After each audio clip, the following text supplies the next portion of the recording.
Si Coco. Kaya yung mga natin. Yung mga bibili na kasi. Ate, talaga naman pagkakamalay yung taga-Marikina na mayaman. Pakalong araw mo lang sa tissue eh. Kagabi at saka ngayon. Baka lahat ng taga-Bicol dito na mag-birthday ah.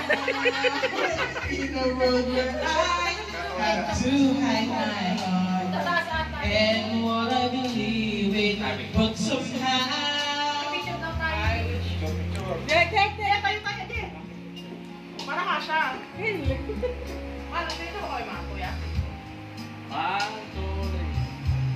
Siya pa. Number 1! Tangin na parang may nakita ko ng ka-heart ah. why is my reflection someone I don't know? Must I pretend that I'm someone else for